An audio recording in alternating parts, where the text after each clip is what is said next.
Plant a tree for your tomorrow. In your hands, you have the power to change our world. You can improve the environment, help your community, and build a better tomorrow. You can plant a tree. Hi, third graders. How's it going? Welcome. Sorry we couldn't be with you this year, but we still wanted to get out here and enjoy the day with you guys and teach you a little bit about fire. Well, welcome here. My name's Jeremy Priest. We're both with the Montana Department of Natural Resources and Conservation. So that's the DNRC. And we do a lot of things out in the woods, helping out with forest harvesting, truss land management, and putting fires out. So that's one of the things that the department does. And we're going to be here today talking about some fire safety and some forest management things for you today. Yeah, so I guess to start off, if you guys remember, I'm not sure if you've learned it yet, but there's a fire triangle, and you need three things to have a fire out there in the woods. So I wanted to go over that with you guys and show you a little experiment that I had. All right, guys, so there's three things that you guys need to be aware of that a fire needs to burn. So we'll start off with the bottom part of the triangle here. The fire needs heat. So, you know, out in the forest, a lot of times that heat's produced naturally by lightning. So that's usually the ignition source. You also need fuel. You need something for the fire to burn. A lot of times out in the woods, you know, that's going to be your typical brush out there. And then you need oxygen. So the fire needs oxygen to be able to breathe and really start to consume the fuel.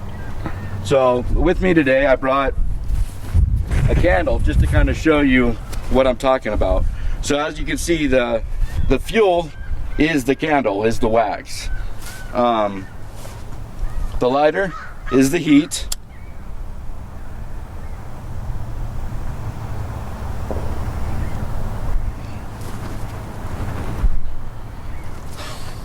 So then the other thing we're missing now is oxygen, right?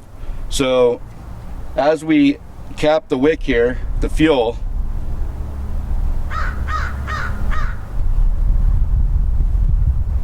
the fire goes out. Now that's because we eliminated one of the links in the triangle, and that was the oxygen. So without oxygen, the fires cannot burn. So when you guys are out there and you see a fire, think of those three things: heat, oxygen, and fuel. So when it comes to fire in the woods, fire is a natural thing. So we talk about good fire and bad fire. Where we live in northwest Montana, many of the trees and things that grow out there have evolved with fire. So they actually need fire to reproduce and keep going on. Trees like lodgepole pine cones have special pine cones that it takes the heat of a fire to open up some of those cones to release the seeds out. So unless you have a fire come through, those seeds aren't available to grow new ones. So fire does a lot of natural work out there that's evolved with it. It helps thin out some of the trees and old things that are overgrown and too thick.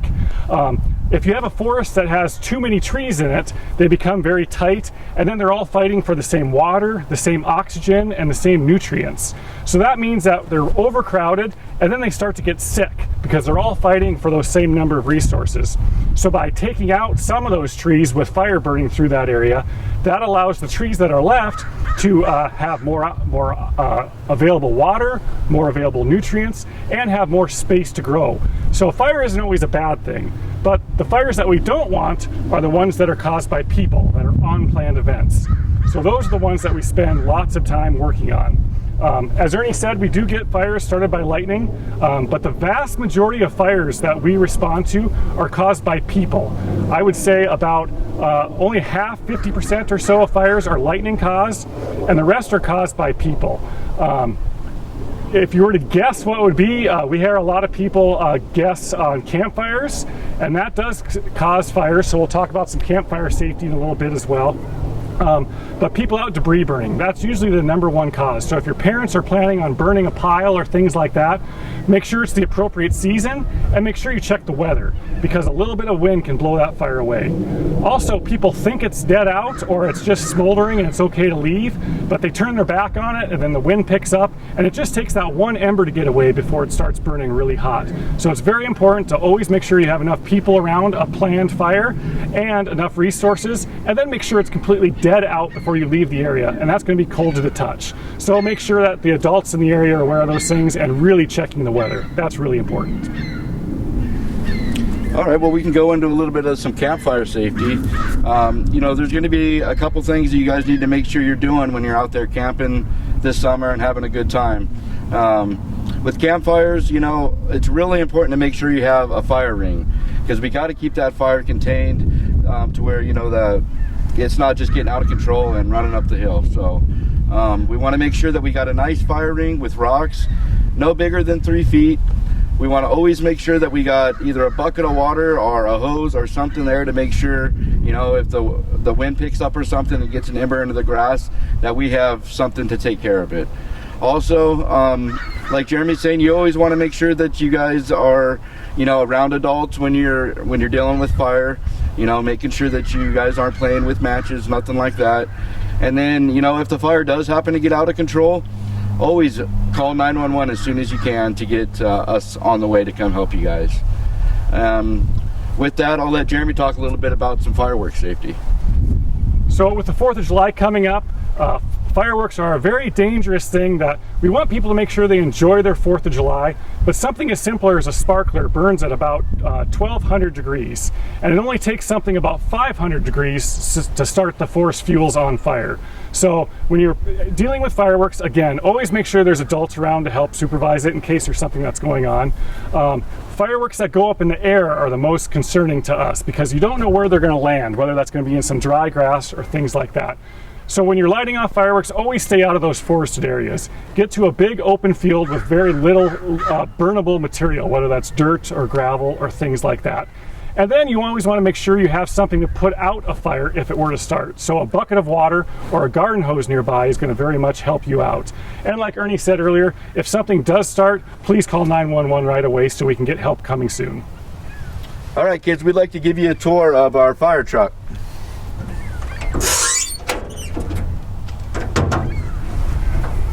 So we carry a lot of things on these trucks.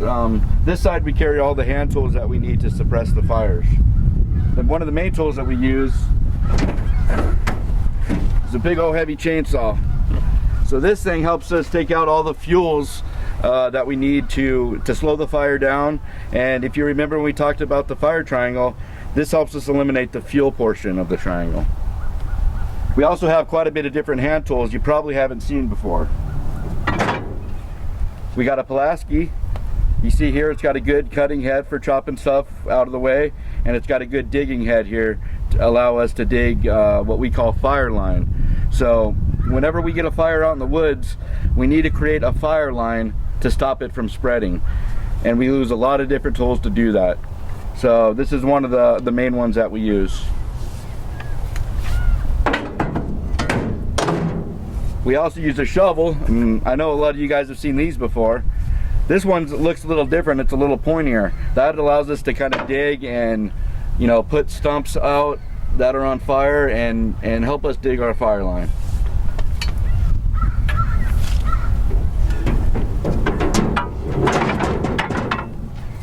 This one here is a combination tool. It's called a combi. So it's a combination shovel, so you can dig, and then it's also got a pick on the end, and again that helps us dig our fire line. A lot of times there's rocks and stuff, and this is really handy for that kind of work. Just another digger here. This is called a rogue hoe. This is really good for digging as well. You can see it's got a nice long handle and a good digging head to really get a lot of digging done. With that, we also have what we call water wands, and so this allows us to spray water into those smoldering stump holes and hot spots within the fire. This is a really cool tool to get that water mixed up and start putting the fire out. And these are nice to be able to just put on your back and walk out into the woods and put some water out on the fire. Again, we use these a lot. They're really quick and easy, and do some good work with these.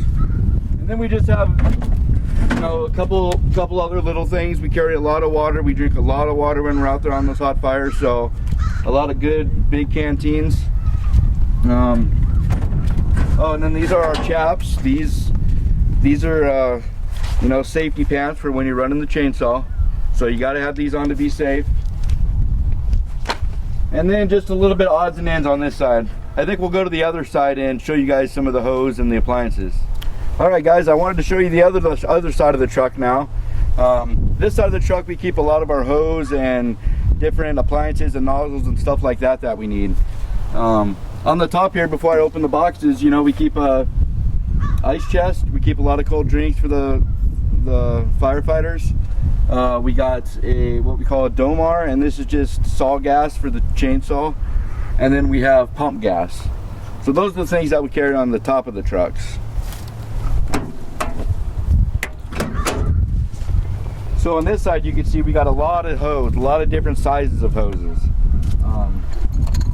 This is an 1.5 inch hose. This is the main hose that we use to go around the whole fire. That's why we need a lot of it. We also have some smaller hoses.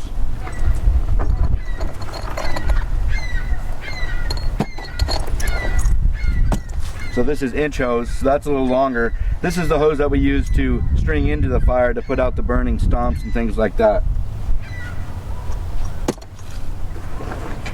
We also got some big bags to carry everything around that we need to walk around the fire and get it where it needs to go.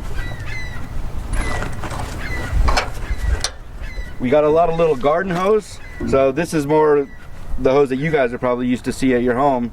This is 3/4 inch hose. And again, this allows us to not use so much water because we can only carry so much. With that, we got a bunch of different nozzles that we use to spray water. And we'll show you a couple in the back when we get there. This is a Forester Fog. This is a combination nozzle, so it allows us to put out a lot of water or a little bit of water. This is a big 1.5 inch hose nozzle for the big hose. And this allows us to spray some good foam, which we'll show you again in the back when we get to that. But this puts out a lot of water and uses water really quick, so we have to use this nozzle very sparingly.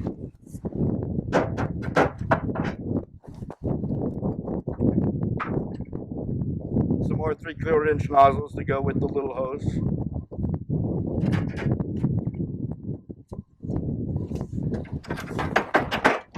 Over here, I'll show you a couple of the appliances we call them that we use. This is the 1.5 inch nozzle, and this turns on and off the water. So you can imagine, as we're putting a hose around a fire, this allows us to go one way and go the other way, to go completely around the fire. This is really useful. We use this all the time. And with that, there's some odds and ends, but that's kind of the bulk of that we have on this side of the fire truck. On this side, we have kind of a lot of the little things like batteries, flagging. We got some bear spray in case we're in bear country, toolboxes, stuff like that. And then we also have our fire packs. And with that, Jeremy's going to go ahead and show you what we carry in our fire packs. So this is my fire pack here. We call it our line gear because we wear it on the fire line. And one of the things I like most about this job is there's some jobs that you have to be really smart at. Accountants, things like that, really good with numbers. There's other jobs that you got to be really strong, whether that's going out and lifting concrete or things like that. But fighting fire is one job where we really have to do both of those at the same time. So you got to be really good shape because a lot of this gear is really heavy, but you also have to use your mind as well. Make good decisions because people's lives are at risk. So it's really important to do that. So part of being in really good shape is because we end up carrying a lot of gear. So some of the things I carry, of course, are again, lots of extra water because we're not always right next to the engine. So sometimes we hike miles away and have to camp overnight on the fire. So we always have lots of water. The other things that we carry are essential, like toilet paper. Things like that are really important when you're out in the woods. We also carry things that help us monitor the weather because the weather really affects how fires burn. So we have little portable weather stations that we have that help tell us what the wind and relative humidity and the temperature and things like that are doing. So that's really important. Extra boot laces, again, just in case you need it. Earplugs for when you're running a chainsaw. And then in my front pocket here, I have extra batteries for my radio. So again, if I'm not right by the vehicle, I can switch out the batteries and keep talking to dispatch or ask for help if we need it. We have a headlamp that we use. Again, if we're staying out overnight, that allows us to keep working into the darkness. And we also have a GPS, and that helps us figure out where we are. Inside the main compartment, we can carry a lot of other stuff. And depending on what I'm doing, I have different things in there. But some of the main stuff that we always carry is some meals. So we use meals ready to eat, or MREs, and that's the same thing the military uses. So we use the same meals they have, and this one is vegetable with pasta. So a lot of different options out there, and there's actually a heat pack in there so you can have a warm meal out on the fire line. And then again in here I have a first aid kit in case someone gets hurt, and more extra batteries. On the bottom we have a critical piece of safety equipment. So this is called our fire shelter, and it's in case of last resort, if we get to a place where we can't get out of when a fire is coming through, this folds out to like a big aluminum tent, and we climb inside that tent, and it also helps protect us when the flames are coming by. And then we also wear special clothing. So this material is called Nomex, and it won't, it doesn't sustain flame. So it helps protect you if you're in a hot area or have flames around you, but it helps protect your skin. So we always have these yellow shirts on, and then these green or gray pants. And then of course our hard hat in case a tree falls down or a tree branch or things like that. So some of the safety equipment that we're always having on hand, again, trying to stay very safe when we're out there because it can be dangerous. All right, now we're going to show you the back of our fire engine. So again, this fire engine is not what most people think of when they think of a fire engine. Normally you think of a big red fire truck that's going down the city streets, but ours are a lot smaller. And that's because we're out in the woods, and so we have to get between trees and up forested roads and things like that. Any guesses on how many gallons of water is in there? No? No, less than that. 500 gallons. So 500 milk jugs will fill up that tank of water. We also have helicopters and planes that can bring in additional water to help us out. But on the back side of this fire truck, we have some additional tools, and the main one that we use. So we have what's called a drip torch, and this can actually help start fires. So sometimes when we're out doing prescribed fire, for those good fires, we use these to light the forest fuels on the ground, or sometimes we can also fight fire with fire by putting fire in front of it. Then when the main fire gets to it, it stops that main fire. We have our pump, and this is just like any other motor, and we start it up and it starts pushing water. We have another 200 feet of hose that's ready to go, so I can just grab the nozzle out of here and take off if we need to spray water really quickly. We carry foam, and foam is just like when you're washing your hands and you use soap. It helps get the water into all the cracks to get the dirt out of your hands. And foam in the woods does the same thing. It allows the water to penetrate into the fuel rather than just sitting on top of a log. So we use foam to make water more efficient when we're out there fighting fires. And then we also have additional hose. And this is for engine protection, or if we need to put a campfire out or something like that. Again, on a hose reel, just something we can grab really quickly and spray to put water out. So with that, we'll probably go spray some water and have a little fun. All right, kids, if you like the woods and you love Mother Nature, maybe being a wildland firefighter would be for you. You guys have a good summer, and remember, only you can prevent forest fires.